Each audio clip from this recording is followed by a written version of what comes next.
the Rangers Journal now.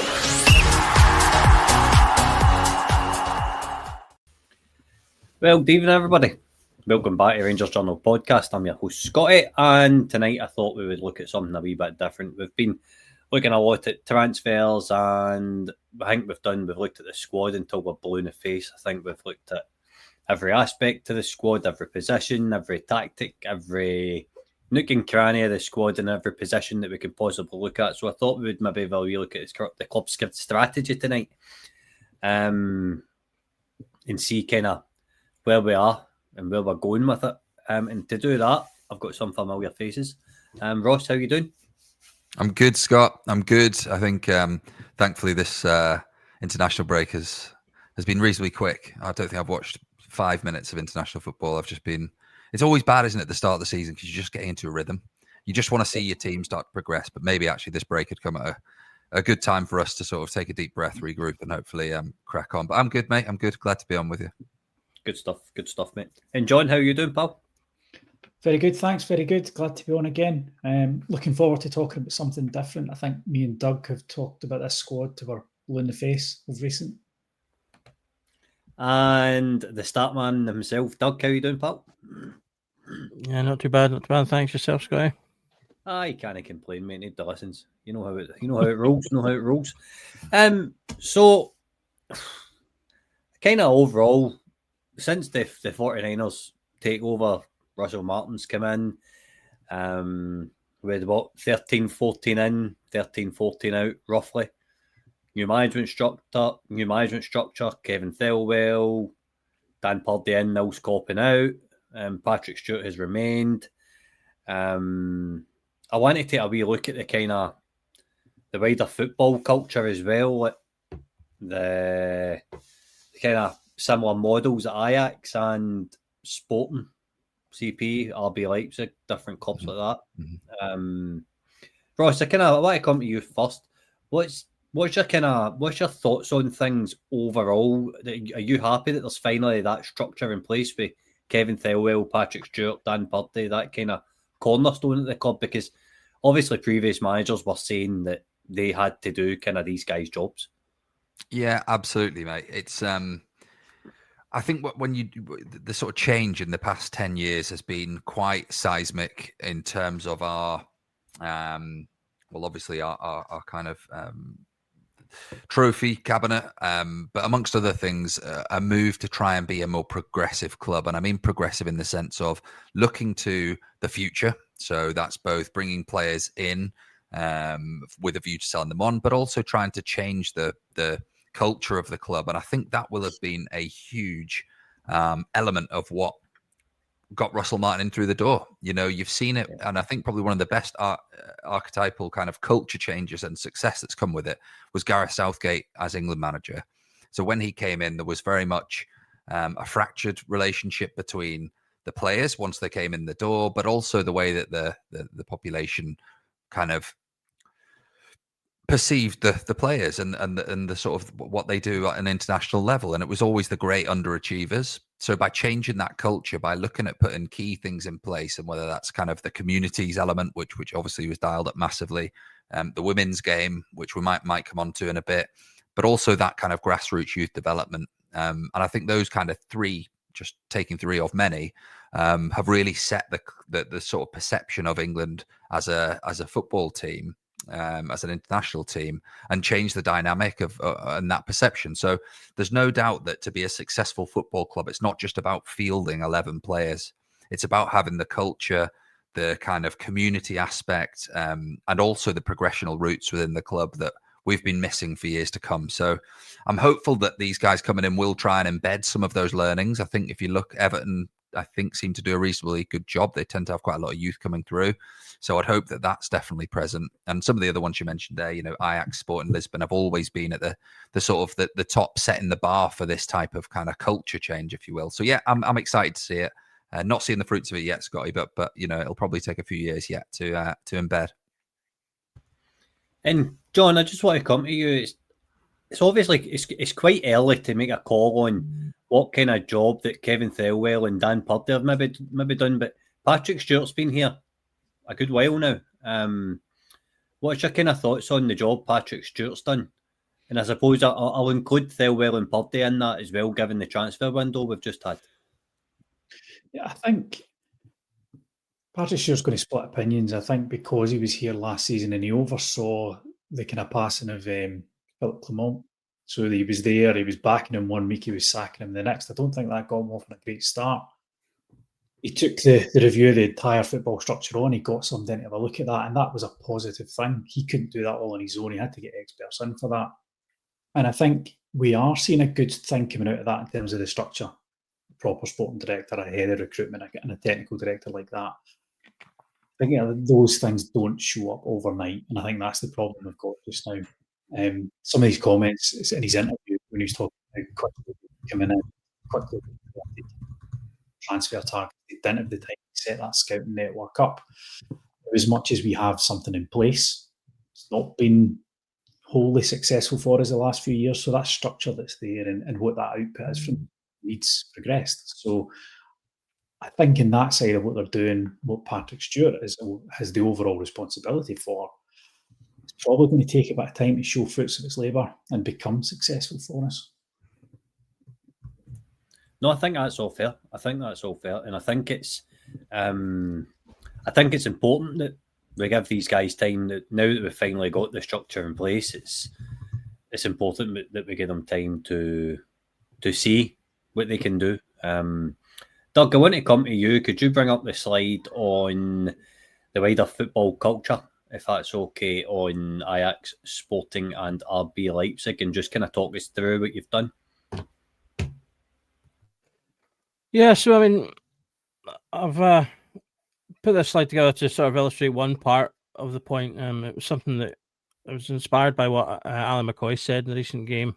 I think it was the Bruges game that a lot of people had thoughts on. So I've got here Ajax, Sporting and RB Leipzig. So these are teams that are all known for having really good systems in place for bringing through players, the sort of the player transfer model that we kind of always aim for and we want to achieve.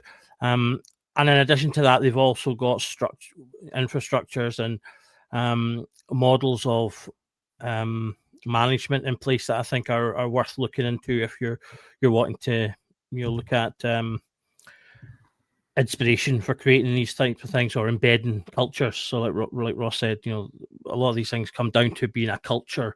It's not just how you do things, but it's the thought process that you put behind it, the beliefs that you want to put behind it. So for example, somewhere like Ajax, take the European model of they often have a lot of former players within their hierarchy. So for example, Edwin van der Sar has been a major part of their team for a long time. But the point that McCoy's made, that is something that we will struggle with because of the uniqueness of our culture and our identity.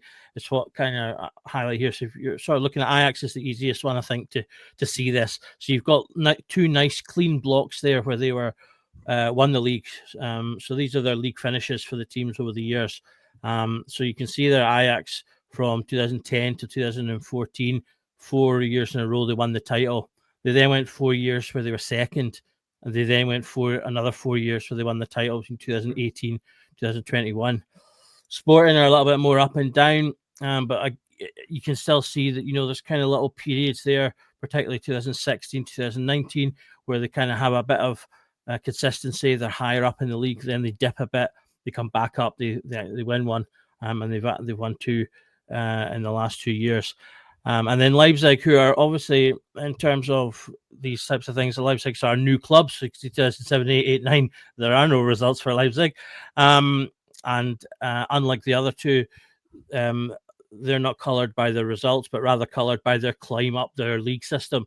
So they started in 2009-10 there in the NOFV, and then have obviously come up until the 2016-17 where they got into the Bundesliga, and then again they kind of established. They did really well year one, big drop, a little bit of consistency there, third and second, dipped a bit, and it comes to the crux of a lot of the clubs that put these models in have a willingness to have that compromise where they have the periods of low where they're not successful or less successful, and periods where they are, because they sort of recognise that, well, if we're going to say bring in 5-6 great players and they're going to become a great team, and then all the big clubs are going to come and poach them, then we're going to have to start that cycle again, and they go through. Now, the uniqueness of our culture in that respect is that we will not accept that. For those 4 years between 2014 and 18 that Ajax were second, we'd be furious for those 4 years. And that's, I think, the difficulty that we will have in implementing this model is that we want to do the things that these clubs do. We want to have the turnover of great players, and then recycle that model, bring in more players, sell them on. But we want to do all that. That's the model that we ape for. But we don't want to make the compromise of the in-between buildy bits where we might not be so good, because we have to keep winning. And so the real trick and the big difficulty for any leadership team that's going to be at Rangers is, how can we find that line? How can we ape what these clubs are doing infrastructurally while maintaining a constant winning model on the field? And it's that to me is, I think, the real unique challenge of anyone running Rangers Football Club, because of, like Ross said, touching on the culture of the club. You want to embed these things as part of our culture, but we've got this unique part that is a non-negotiable that they have to also keep going. Aye. It's a very interesting slide you've put together, Doug. Thank you for doing that. Ross, I want to come to you in terms of, so it's there. Obviously, the numbers indicate where league position, where these clubs have finished. Now, I look at those three clubs, and I don't think those types of models are sustainable. So how would you, if you were in the position of, if you had the Rangers, for example, how would you sort of put something in place that's potentially similar but successful? You're basically asking me to pull together a business plan that's going to make Rangers great again. Is that what it is? Right? Yeah, very much, mate. No pressure. No pressure. I'll give it a good go, and I think there's a lot of it that's really basic stuff, which has been addressed, which is having the right framework for success. That might not always be the same framework as we have now, but the one that we need now needs to be functional. It needs to be able to tie into the long-term ambitions of the club, and it needs to provide wins on the park, as Doug said, which I think right now that's kind of been like task number one. Just get something that's functional, get something that's going to work, get something that allows us to recruit players and sell them on, continually kind of looking for profit, making profit, with a view to potentially adapting the proposition in years to come. There's so much, obviously, to this as well. You look at the framework of our investments as a club. So obviously with the new owners coming in and all of these culture changes, all of the, things that we're trying to implement here that aren't just necessarily affecting the players on the pitch, but actually that culture, the feel, the global brand, all of that takes investment. So whilst we've got the right people behind the helm now from an investment point of view, the framework seems to be something that's functional and working. We've been able to sell players. We've been able to buy players that the manager wants. Whether they're the right players or not is a different question, but it's a platform in which to do that. Definitely. And the next thing is you start looking at how you grow your investment base, which will be no doubt coming down the line for us over the next 18 months to probably infinitely.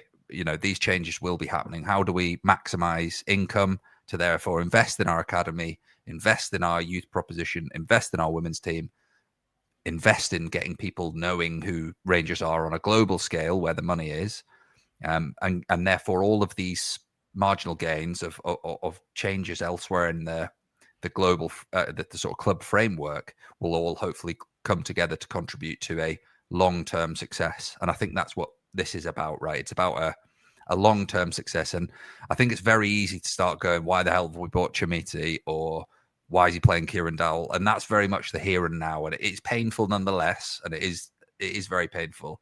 But the guys that are coming in, with the greatest respect to our club, they will obviously get a sense of what it means to us as fans, but they're there because they see something that they can add value to, and that value will be reciprocated back. So if that answers your question in a way, I think the initial thing is getting the framework in place in which we can buy and sell players, trade those, look at whether that feeds into the long-term plan, and then look at the kind of tertiary elements of around the club to actually grow those, with a view to making a bigger proposition of what Glasgow Rangers is in essence. You can see from this, and I'll just touch on some of this because I agree it's a really, really interesting slide. I think the ambitions of RB Leipzig are probably different to the ambitions of Rangers. I'd say that. I'd say Sporting Lisbon are somewhat of a sleeping giant, but they're not Porto, you know, or Benfica. You could say maybe I'm being offensive there towards Sporting.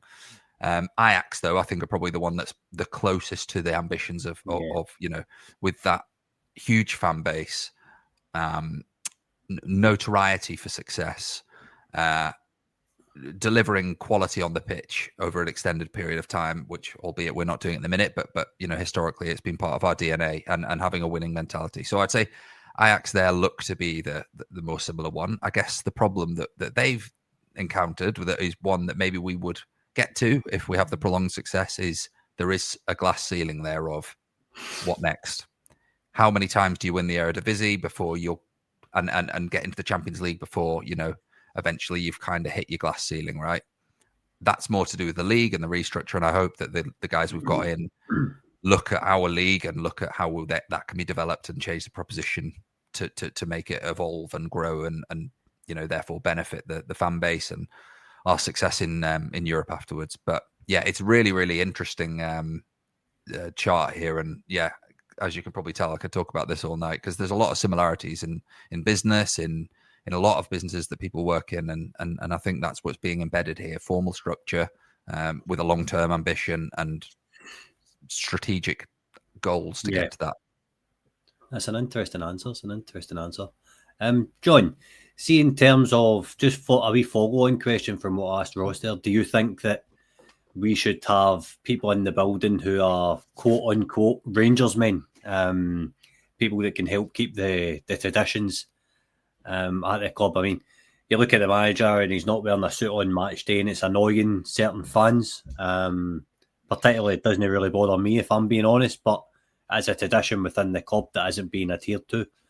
Do you think that having Rangers men in the building helps maintain the standards within the club? Do you think that that's something that should be done? Obviously, there's been the introduction of Sir Alex Ferguson, which I think is brilliant.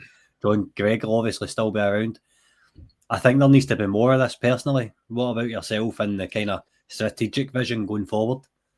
I completely agree. I think what Ross is saying there and Doug is about the uniqueness of where we are in terms of that winning that comes with it. We can't have that ebb and flow of up and down the league to bed this type of structure in and new philosophy in.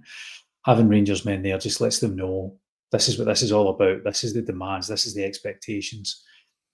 One of the things that bothers me right now is I get the impression that some of the new management team that comes in is treating us as a championship club and a club that you can get a lot more time than they really understand. And they're quite taken aback by some of the reaction to what's going on just now. So I think a new philosophy, a new structure, a new culture is critical. I think those traditions and those Rangers men in there are critical. But I also think they need to bring the right things to the table. I don't think having them for the sake of having them is right either. So you're saying about Sir Alex Ferguson, John Gregg, two great figures in football that know about it.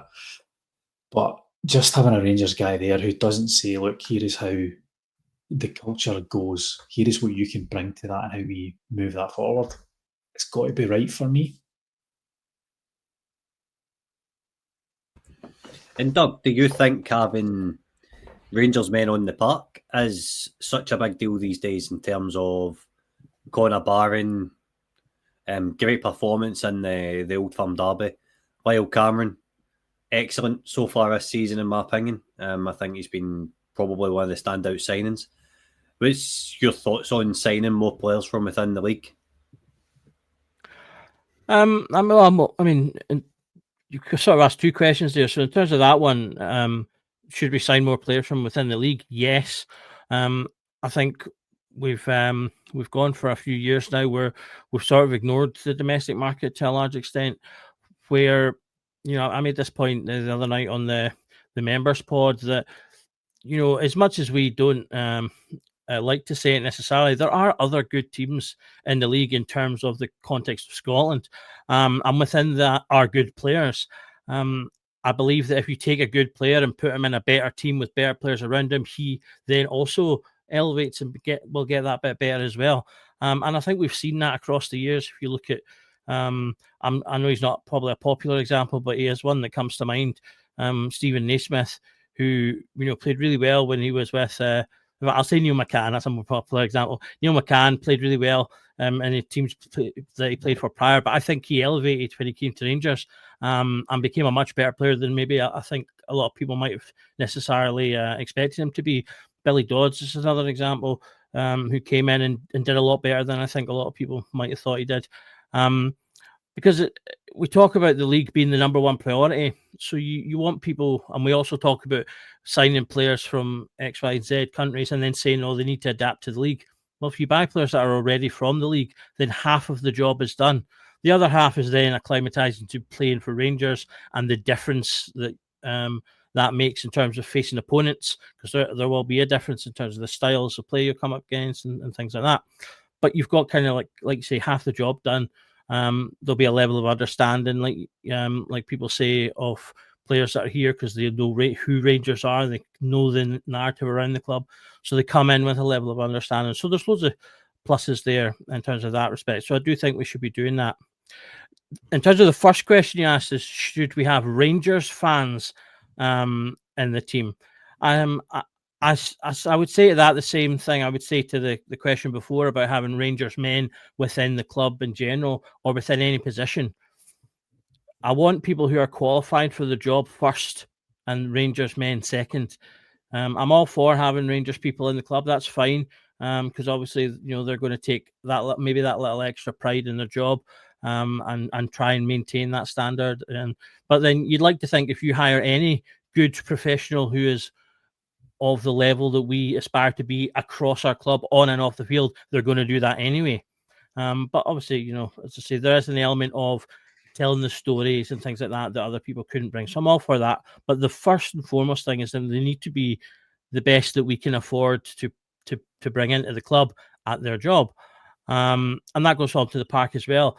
You can be the biggest Rangers fan in the world, but I mean, all four of us would absolutely kill to start for Rangers, but that's not necessarily going to be the best signings for the team, and especially in jobs that are passionate as well. Sometimes it can work against you because you try too hard because you're too invested.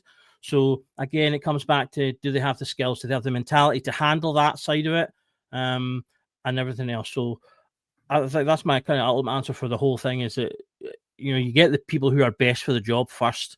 And then, if they're Rangers people, that's a bonus.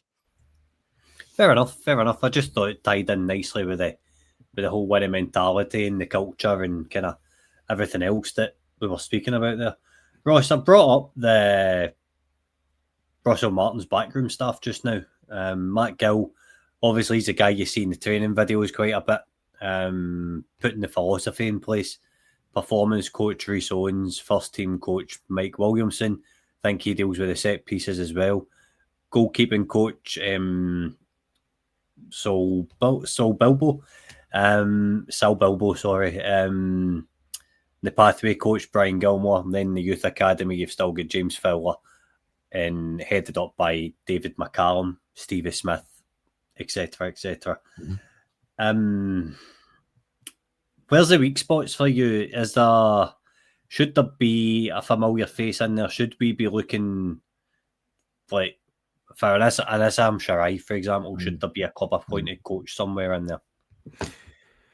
I think, being honest, I think when you take an assistant manager with you who has worked with you before, and now I don't know Matt Gill, but you do run the risk, and the outside perception is that it's a yes man. And someone that's going to kind of, just sort of nod the head and agree with what you say. I think it's always good to have a challenging environment, and that's, again, part of culture. Any good business that you're in has a challenging culture in which they want you to be challenged and want you to rethink and think other ideas through.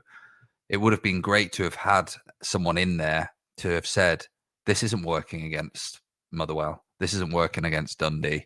We need to keep the ball in their half. We need to occupy their defenders more, get a second striker on, let's lose one of the holding midfielders, whatever that is, a bit more of a pragmatic view from potentially someone that knows the league better would not be a bad person to have in this environment, to challenge and to, provoke thought of a different concept and a different way of approaching a challenge. I think these people have had success together. So, getting Southampton promoted is clearly a good achievement, very good achievement. So there's trust there. There's a strong relationship. And I think if anything happened with Russell Martin, he's sent off. I know that, he would trust in Matt Gill to be a strong deputy there. I can't say I know too much about the rest of the coaching staff, apart from more of the youth academy coaches. But part of what I said earlier is about having something fit for purpose now. And that is something that maybe is something that adapts and changes as the needs and the consciousness of the challenge at hand is recognized greater. So I think if these people are open-minded, if they're willing, and if they want to learn and develop themselves in this league and in this environment, and put a winning team on the pitch week in, week out, I think there will be a need for someone who has that understanding of the getting the 3 points up at Dingwall, of grinding it out, at Hibs when the fans are loud and you're a goal down, that sort of mentality of our league. Having someone in the building that's been there and done that can only help, in my opinion, because they'll be looking at it differently. They'll have the knowledge of what it took to get there. One thing that I think's interesting as well is, and it's probably one that's it's linked to this but not necessarily attached to this, is the captain, which I don't want to open Pandora's box here and start talking through the captain's role and responsibility within the club. But part of, I would argue, the coaching staff is that senior leadership team, and as a figurehead within that, the captain, the club captain. So it's one that's left off here, and maybe it's not one that we want to go into now, but it is an interesting concept about how that relationship between James Tavernier as club captain and Russell Martin as manager, the dynamic there, having a club captain not starting every game, is that what you want? Or is it more the figurehead and it's a sort of a nice touch? Chat, I don't want to be seeing loads of stuff about Tav here, but it would be good to get everyone's thoughts on this. Should we have someone that's playing week in, week out as captain to be that representative on the pitch? If that was someone like Nico Raskin, is the trust there? Is that trust gone to do that role? I don't know. It's just quite an interesting thought. But in response to your question, yeah, I do think someone with a Rangers connection that's been there and done it and been in those successful teams would be an asset to this to the coaching staff. John, where do you see the weaknesses within this coaching setup? Is there anything that stands out to you?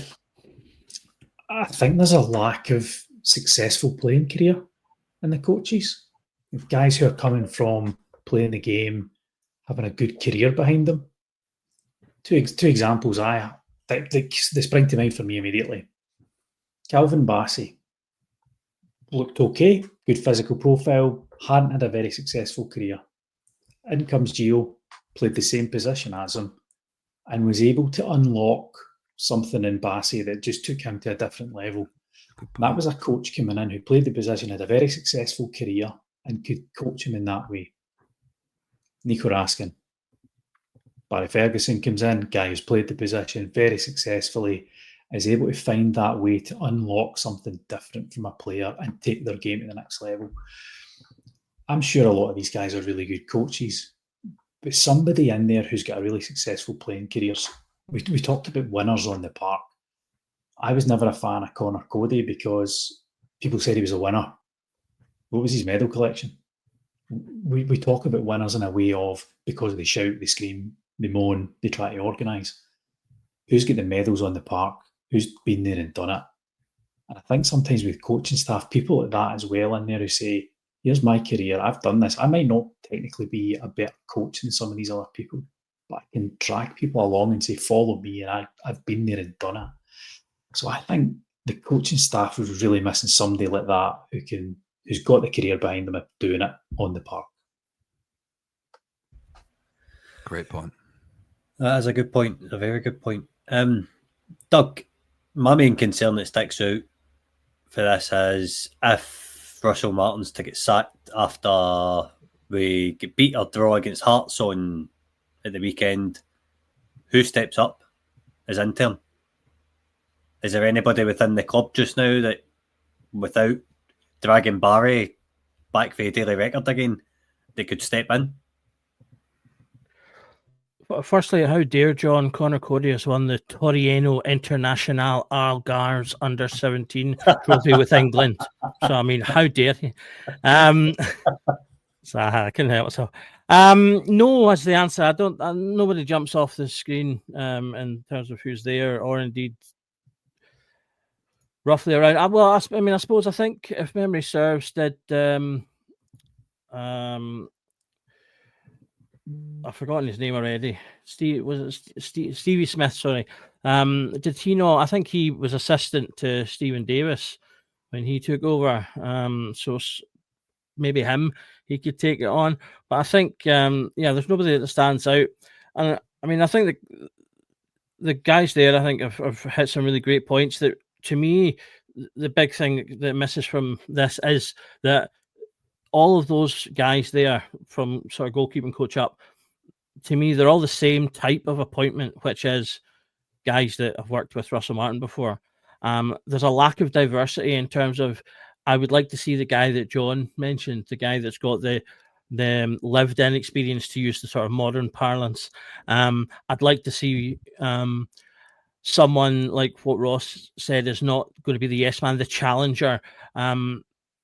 And I would tie that role in with them being maybe the local guy or the one, the one that knows the club, sort of thing, that can tell a manager who's coming in from outside local knowledge, if you like, and that could be about the league, could be about the club, whatever it might be. So that could be your Kevin Thompson, your Neil McCann, or any of the guys that were in Barry's team, could fill that kind of role, and indeed could fill the role that John mentioned.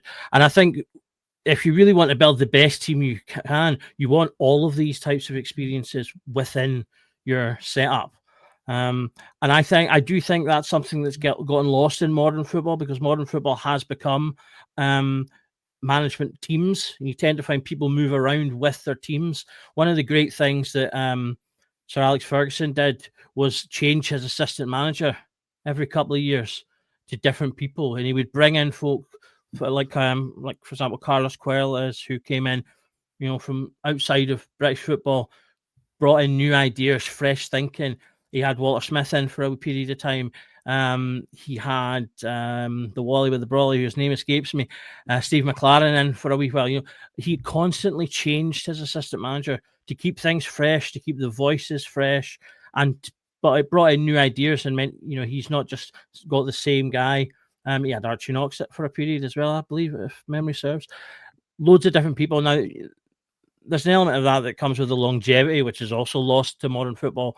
But I do think, as I say, all of those people are folk that Russell's worked with before, and I think it would have done him good to have had some fresh voices in there, some fresh ideas coming into what is a new challenge for him in terms of the things he's dealing with. And if you were to combine that with the stuff that Ross said, the stuff that John said, you would then get, for me, would be a breadth of experience within your management team, which is the thing that I would want, because I think that one of the pluses that Gerrard had when he came in was Gerrard knew where his downfalls were, where his lack of experience. So he surrounded himself with a team of much older people who had experience that he lacked in management. He surrounded himself with Michael Beale, who was a tactical expert and could help him with the stuff that he'd only done at sort of under 18, 17s level. But the bits that he knew he could do, or at least in my mind, I would imagine he would have felt strong in, were the leadership things, the stuff that he had experience in a different job in terms of club captain, so that Ross touched on there. But that is a leadership role. And so he was able to take those transferable skills. And so that was something that, I think he did well within his group, because he set those things up. I think Ross is also bang on with the club captain thing. I think from the angle that we're coming at, the club captain's primary job is the overall leadership from the sort of player side. I think we often look at, when we talk about the captain, we often talk about it from just the on the pitch side. But the club captain's there to do a lot more than that. He should be welcoming in the new players, helping them settle, making the young guys that come into the team feel comfortable, and all that kind of stuff, as well as he should be the point man for the manager's message and making sure that whatever the manager is wanting, that message is getting out to the team, that the players are following along, and then coming back to the manager and say to him, this bit's the guys are struggling with this bit, maybe we need a bit of this, the guys are really low this week, we maybe need a little something like this, and doing a bit of that, obviously connection between the two. But they need to be, as I say, the focal point for the manager's message to help get through the team. So that's what I was saying during that period of time where we were talking about like this potential that Tav and Raskin were kicking off against the manager. If that was the case, he, in my mind, he has to remove Tav as a manager, because you can't have a club captain that is against your ideas, because that's, as Ross said, they're meant to be a part of that team that are putting the ideas out and embedding them in the squad. So there's an important part for the club captain to be a part of that, not a part of the management group. That's the point of he's on the player side, but sort of an echo of what the team are putting out, and the way to sort of help, as I say, distill that. Right, I'm going to lay something out. So, Finlay Curtis, I'll use as an example just now. He's went from the academy to B team to first team. He's an example of a player who's came through the academy, came through the B team, and he's now not a first team regular, but he's a first team squad member. Suppose you could say the same about Bailey Rice, but he joined when he was 15, 16, so we can't really include him. Other examples would be Barry Ferguson. I suppose he's done the whole lot. He's academy, B team, first team, and he's been the manager at some point as well. Kevin Thompson done some similar at Hibs. Neil McCann came through at Hearts. Steven Gerrard at Liverpool came through, although he's not managed, he's became a manager. He's done that. He's been through that pathway. Stevie Smith's the other one. Stevie Smith's come through the youth setup. He's played for the club. He's been in a youth setup, etc., etc. Is there anybody that sticks out? You're probably going to have a mind blank here, but is there anybody that sticks out to you that could come into the coaching staff, or come in like a youth coach or somebody from outside? Could be somebody from within the club as well, and make an impact. Ross, got on you go. No, I was just going to say, do you mean someone that's come through the youth setup at Rangers or elsewhere? Could be anywhere. Anywhere. Well, I mean, there'll be a lot of players. And you're thinking more from kind of like a one club type player that's played within one setup. Yeah. Yeah, I think Gerrard will be your archetypal, albeit he hasn't managed Liverpool yet. But you look, I swear there's... Paul Scholes to an extent. Managed Oldham. Not very well, right enough. Gary Neville, maybe. Gary Neville, yeah, there's definitely ones out there. But I take your point. I think... but I would flip it on its head slightly and say that actually getting knowledge of different environments can help build a player and therefore a coach. You look at someone, and I know part of our managerial candidate deep dive that we did, we looked at Kevin Muscat and his playing career as well as his managerial career. If you haven't seen that video, do go and check those ones out, because they're really interesting, and I have a feeling they might pop up again soon. But someone like that's maybe been around the block, played in different continents, played in different international competitions as well. For me, it's a breadth of knowledge. So Doug mentioned having different people within a team that hit different criteria, and you touched on it as well yourself, Scott, when you provoked the question about, do we want someone that's maybe a more local voice? And I know, John, you mentioned it as well.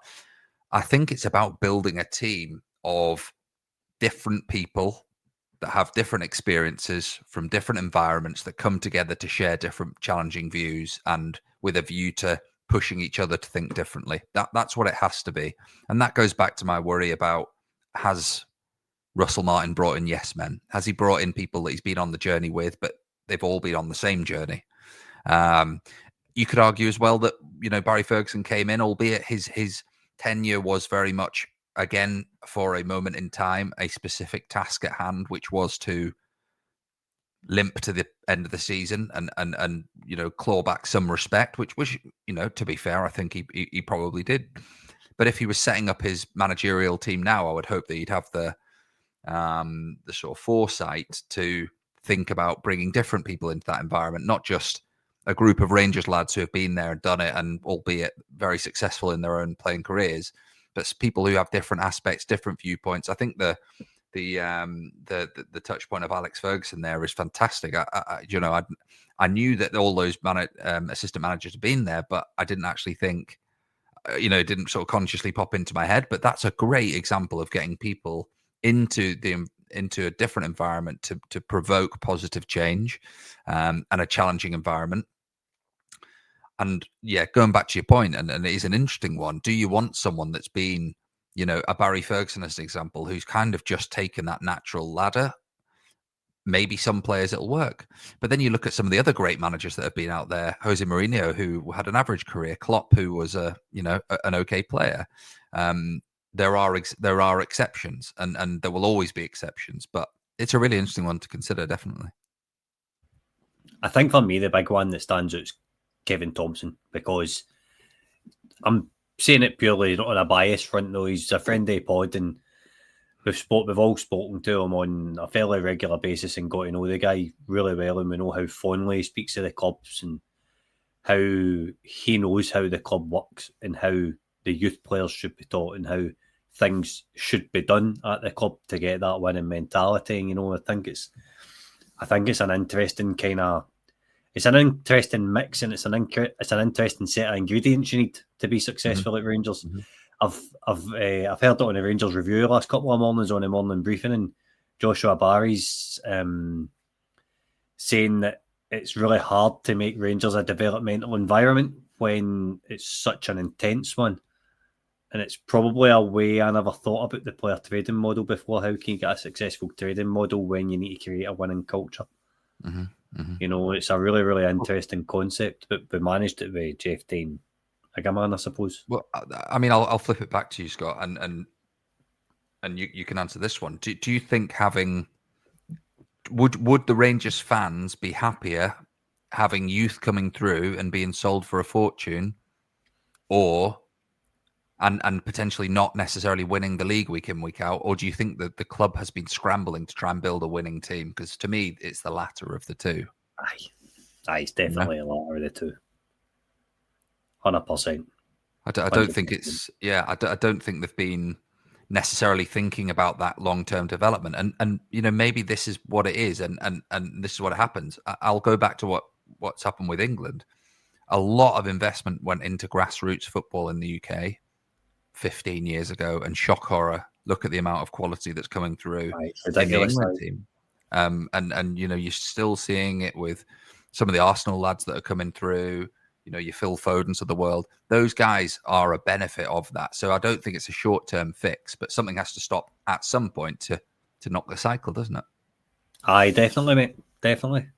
It's an interesting chat. Isn't it? It really is. John, what about you? Is there anybody that's kind of slotted into your mind? Is Stevie Smith a potential interim Rangers manager if required, or is that just a laughable suggestion? It's not laughable. I think he's in there, and he's been in there a while now, so he must be doing something right, and I'm hoping he's doing something right, that's for sure. I think these guys have to be given a chance. I think we look at our coaching staff at that level probably the same as we look at the players at that level. They need to be given exposure. They need to be given the right chance and not getting away from it. I think one of our big problems with our youth players, talk about Finlay Curtis even there, is that they get small bites of first team exposure and then they get shuffled away and then they disappear for months, if not seasons on end, and they never come back. We've never figured out how to actually manage that process of How do you bring them in the right chunks? How do you get them out on loan at the right time? How do you bring them back, get them involved again? What's the right fit for that? The big thing I've kind of been thinking of recent is how important is somebody in charge of the youth academy scouting and that kind of developmental plan? I was thinking when you had the slide up earlier about the 3 teams, Ajax, Sporting, Leipzig. Big thing about them is how they scout their younger players. We've got one of them just signed for us for 8 million. How did Sporting scout Jermiti at a young age? How did they bring him in? What did they see? They sell him out for £50 million, 50 million euros. So if we're looking at that kind of setup in terms of Stevie Smith coming through as a coach, coming through further into the first team, what are the tools that we're giving him to give him the best shot at that? Giving the right young players to get the right results and the right pathway into the first team, the players and the coaches. I completely agree. Doug, what's your kind of thoughts on it? And obviously we'll touch upon the succession plan slide. What's your thoughts on the rules? Obviously when John Bennett resigned, James Bisgrove left, there wasn't a succession plan. You'd obviously hope now that we've got proper people in charge that there will be. So I'll leave you with them kind of 2 questions. Well, with your first question, in terms of like young players, and we're touching on, John was talking about like getting them experience. In a very rare display of ingenuity, we've got this new loan rule that allows us to loan young Scottish players to teams in a kind of a de facto kind of fashion where we can loan them, but then just pull them back if we need them. Or if it's not working or we don't like it, take them back, loan them out to someone else, and they can kind of jump up and down. That's something I think we should be all over. You could get players out on loan without necessarily the commitment that they'll be away for the entire year. And so if it doesn't go right, you can just take them back. I think that provides us with a lot of flexibility and it's probably slightly unfairly weighted in benefit to bigger teams. But it's definitely something I think we should be all over, not just for us. That can benefit Scottish football as well. And obviously that's part of the intent. So there's that. In terms of like people who've been through the club or been in the club and bringing them in as coaches and things like that, we've loads of options that we could potentially do that. Because we've obviously, until the sort of recent decade, we were just awash with success, and thusly we had lots of successful players who have many of which have gone on and had post-playing careers. Obviously, one of the best former players in terms of management you can look at is sort of Mikel Arteta, obviously now managing Arsenal. But there's loads of them, like Shota Arveladze has been managing for loads of years now. Gregory Vignal was our women's manager for a period of time. Joachim Bjorklund is an assistant manager, has been for a few years. I think Lovenkrantz was in the setup as well at some point, wasn't he? He was, yeah. I think he's done scouting and stuff as well. Henning Berg, pretty sure he's a manager as well and has been for a while. I'm sure there's countless other examples. Those are just a couple off the top of my head. So these are all people now.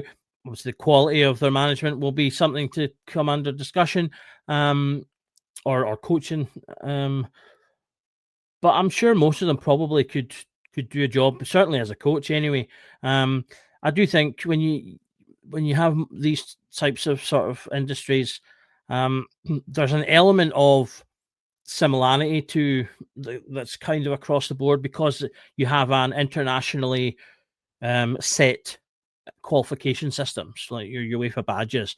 So if you've got your badges, whatever level they are, you can make an assessment on someone if they've got their badges at certain levels that they will have X level of ability because they've done that. And then obviously lots of people will have their A badges or elite level badges, and so it's then where it becomes the sort of the small margins, the ones that make that little extra difference. Because when it comes to coaching, there's two. For me, your coaching is a form of teaching, and teaching there's two aspects. There's having the knowledge behind you, which everyone can know stuff, but the important part is then can you impart that knowledge in a way that makes sense to whoever it is you're delivering the message to, that they can take on and that they can build upon and grow. And the ones that are the best are the ones that are the best of that part, getting it across. Everyone can run a drill, but not everyone can make that drill matter in the same way. So again, it comes down to pick. If we want to get some Rangers guys in the setup, there's hundreds of them out there. Go and have a look at them and have a look at how are they doing individually. What skills do they have? What can they bring to the group that we currently have? And that's what that slide was all about. It's about knowing what you've got, looking at where those people are within your organization, and deciding, right, where will they be? Where will we be in 5 years' time? And do you think, right, that guy, he's got something else. I'd like to have him in this role with it in the next 5 years. So that's an internal promotion I'll make, because this other guy, he's probably going to be gone for XYZ reasons. But then that means I'll have a hole because I've promoted this guy. So now I've got a hole here. So am I going to do another internal promotion? Will I bring people in from externally, or are you going to have all external promotions? And you need to know the ins and outs of your organization, the ins and outs of your people, and the ins and outs of the roles that they and the responsibilities that they have, so that you can then make those planning steps. And that should be something that is constant and ongoing. And I've never really liked the phrase, but it's like a living document, if you like. It's a living plan, something that's always growing, always changing, always being reviewed, because you're never in the same place you were yesterday, today, and you won't be in the same place you are today, tomorrow. So you should always be sort of reviewing that plan and making changes to it, looking at who are the up-and-comers this month, and then 6 months' time, who are the up-and-comers at that point, so that, if you're doing great and your manager gets poached, you have a list. If you've someone who suddenly gets sick in the hierarchy of your organization and they're going to be off long-term, what are you going to do? Are you going to divvy up their work? Are you going to put a new person in? And all of those things are things that you should be thinking about and planning, and that's then how you get strong succession planning from the bottom to the top of your organization, and you can apply that on and off the field in different ways in terms of like your player model and things like that. Aye, definitely. Well, that's 52 minutes past, guys. That's phoning, and we're only halfway through the agenda. So the other team tomorrow night will need to pick the rest up and do part 2 tomorrow night. It's a much bigger pod than what I actually thought. It's a much bigger topic, but it's a good topic. As far as I'm aware, Thello Asgard has scored 2 tonight and an 8-1 victory for Norway, and Cornelius has banged in a cracking Amaruso-esque free kick for Canada against Wales. So it's good to see. I think it's been a fairly good international break for Rangers players. Obviously, John Souttar's had 290 minutes in his legs for Scotland as well. So it's really good to see. Ross, any closing thoughts? And thanks for joining me, mate. No problem at all. As you say, really interesting topic. And I think when you start thinking deeper about the club and the direction of travel that we want to be moving in, you start to assess this and realize that, the on-field is just the tip of a huge iceberg, and there's so much more to it than just necessarily those 11 on the pitch. But thank you everyone for joining us, and I'll read through the comments later on. But good to be on with you, gents, and hear your thoughts. Oh, nice to see you, mate. That's a hat-trick for Asgard now. The comments have just told me. Brilliant. John, good to pod with you, mate. Thanks for coming on. Any final thoughts? No, thanks very much for having me. I think it's very similar. It's nice to take a step back and see actually putting this structure and taking this change of approach is going to bring a lot of long-term benefit, some short-term pain on the part just now, but we should see some real benefits in the future, and it'll be good to see. Aye, definitely. And Doug, thank you for your work on the slides, mate. I think you're back on again tomorrow night, aren't you, for part 2? Yes, I'll get to continue the conversation. So happy days.